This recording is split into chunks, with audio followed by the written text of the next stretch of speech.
Going? All right, so I'm here today. I wanted to share with you guys kind of an issue I've been having with my XTR2 and the Burris Signature rings, the tactical rings in 34 millimeter. Been rounds with Burris. We thought we had a scope problem. Turns out it's actually a problem with the rings. And I've got Burris a little confused. They're not sure what's going on. But essentially what's happening is when I mount this scope, currently I'm 0 on the bottom, 0 on the top with the inserts. I'm minus 20 up here and plus 20 on the top. As soon as I begin to torque these things down, my parallax knob gets in a bind, and I'm going to kind of demonstrate what's going on. I've got a low torque on these right now. Actually, the rear are torqued to about 17.5 inch-pounds. Burris says you're supposed to be able to torque 20 to 25 without any issues of this scope, and I'm going to demonstrate that that's not true. So right now we're sitting at probably 10 inch-pounds or so on the front. My parallax knob turns nice and smooth. There's no slop in it. And what I'm going to do is start torquing that up, and I'm going to show you where we get to a problem. I'm using a Wheeler fat gauge, fat wrench, torque wrench. Never been damaged. It's accurate as far as I know. I've got it set at 15 inch-pounds right now. And I'm going to go ahead and start torquing these. And I'm alternating, because as you tighten one or two, the third gets loose. So you need to keep alternating so that you get a true torque on all of these screws. So I'm going to keep taking these up until they quit turning. And so I'm still getting just a tiny bit out of each of these screws. I just talked to Burris a few days ago, and this is a brand new set of rings they sent me, because we were pretty sure there was something wrong with the last rings. But it appears that these rings are doing the same thing. They're putting a bind on my scope tube, and it's affecting my parallax adjustment. Now what I've got here, my parallax is set at 50. I've got enough bind on the scope tube that what you see right there is slop. It's not actually moving the parallax.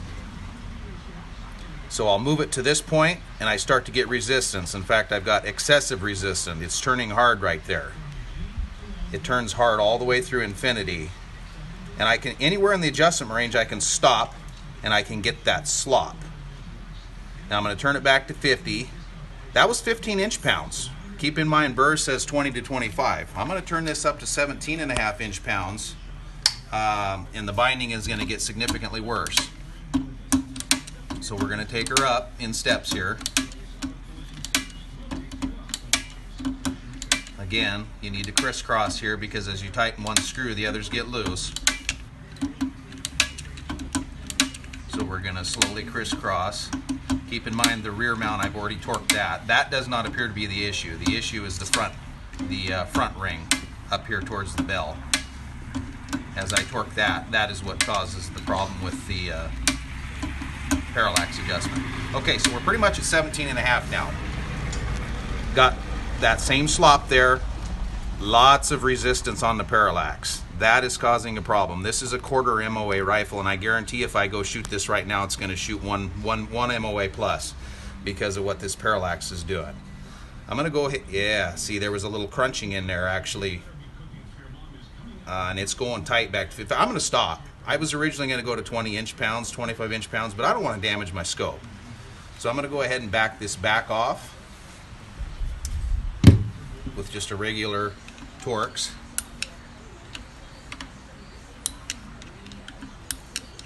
And as you can see, if you can bring the camera in here, these inserts are in there perfectly square. My gap is even. I've carefully tightened these down to where everything is square. The tapers on the inserts are up in the ring as they're supposed to be, front and back. So it's not an installation issue. It's not a torque issue. This 20-minute rail that this is sitting on is bedded. It's perfectly flat, which the way these rings are designed, it shouldn't matter anyway if you aren't flat.